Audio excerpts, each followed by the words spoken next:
Welcome to my new blog. તો આજે મેં તમને એક વખત શ્રીખંડની રેસીપી આપી દીધી છે, પરંતુ હું તમને આ ક્રીમી ટેક્સચર કેવી રીતે બને છે શ્રીખંડનું એની રેસીપી આપવાની છું. તો મેં આ દહીંને ગઈકાલ રાતે મેળવી દીધેલું અને અત્યારે હું આ કપડામાં નીચે ચાણી રાખી અને એને એક આખો દિવસ એટલે આજે બપોરે અત્યારે લગભગ 2 વાગ્યા છે, તો કાલે સવારે આપણે શ્રીખંડ કરશું, જેથી કરીને બધું જ એનું પાણી નીતરી જાય અને હું તમને ક્રીમી ટેક્સચર કેવી રીતે બને છે, કયું નવું ઇન્ગ્રીડિયન્ટ્સ હું અત્યાર સુધી નહોતી એડ કરતી, હવે કયું નવું ઇન્ગ્રીડિયન્ટ્સ આમાં એડ કરીશ એ તમને વિડીયોમાં જરૂરથી દેખાડીશ. એટલે અત્યારે મેં આજે રાતે દહીં મેળવેલું હતું એને પાણી નીતરવા માટે મૂકી દીધું છે, કાઢી લીધું છે. એટલે હવે હું આવી રીતે રાખી અને એને ફ્રીઝમાં પાણી નીતરવા માટે મૂકી દઈશ ને પછી તમને પાણી નીતરી જશે પછી બધું જ તૈયાર કરીને તમને જરૂરથી દેખાડીશ.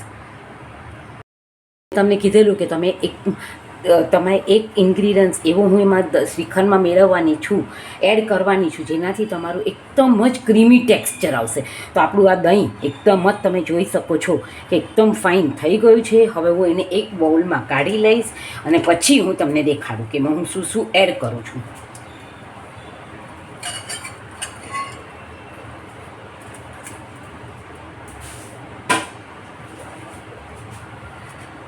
તો તમે જોઈ શકો છો કે મેં આમાં દહીં કાઢી લીધું છે. આપણું દહીં બહુ જ સરસ થઈ ગયું છે. હવે હું એમાં સૌ પ્રથમ સાકર એડ કરીશ. આમાં સાકર આપણા સ્વાદ પ્રમાણે એડ કરવાની હોય છે.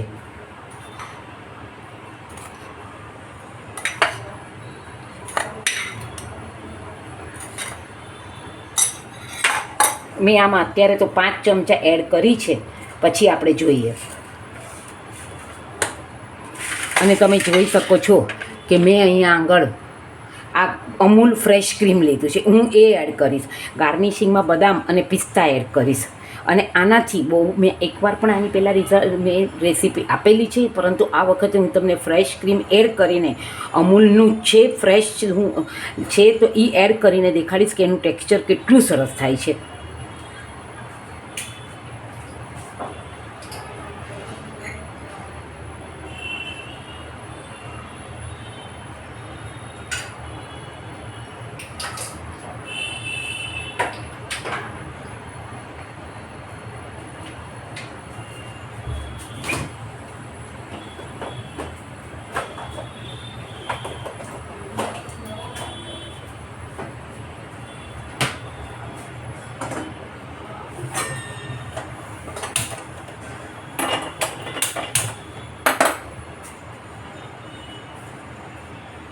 તો તમે જોઈ શકો છો કે આપણું આટલું મેં 1/4 કપ જેટલું હું આમાં આ ક્રીમ એડ કરી દઈશ અને પછી આપણે એને મિક્સ કરીને જોઈશું.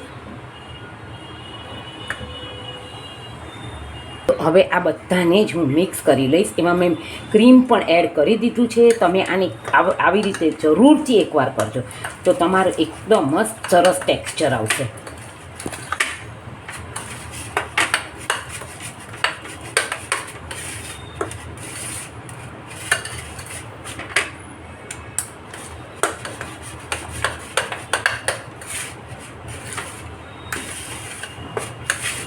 મેં આમાં બુરું સાકર જ એડ કરી છે, એટલે આપણે બુરું સાકર તરત જ મિક્સ થઈ જશે. તો તમે જોઈ શકો છો કે આપણો ચમચો પણ એટલું થીક થયું છે શ્રીખંડ. તો તમે જોઈ શકો છો કે આપણો એકદમ સરસ શ્રીખંડ તૈયાર થઈ ગયો છે. એટલે હવે હું એને સર્વ કરીશ. અને આમાં મેં ફૂલ ફેટ દૂધ લીધેલું અને આની ઉપર બદામ અને આપણે આ પિસ્તાની કતરણ છે એનાથી ગાર્નિશિંગ કરશું. તો તમે જોઈ શકો છો કે આપણો ક્રીમી ટેક્સચર બહુ જ સરસ શ્રીખંડ તૈયાર થઈ ગયો છે. તમે આને ઘરે જરૂરથી ટ્રાય કરજો. ઠાકોરજીની સામગ્રીમાં પણ તમે ઉપયોગમાં લઈ શકો છો, પરંતુ મેં આ તો ઠાકોરજીની સામગ્રી માટે નથી, આ ઘર માટે જ છે, સન્ડે માટે છે સ્પેશિયલી. તો thank you for watching my video. નવી રેસીપી જોવા માટે મારી ચેનલને લાઇક કરજો, શેર કરજો અને સબસ્ક્રાઈબ કરજો. C you tomorrow.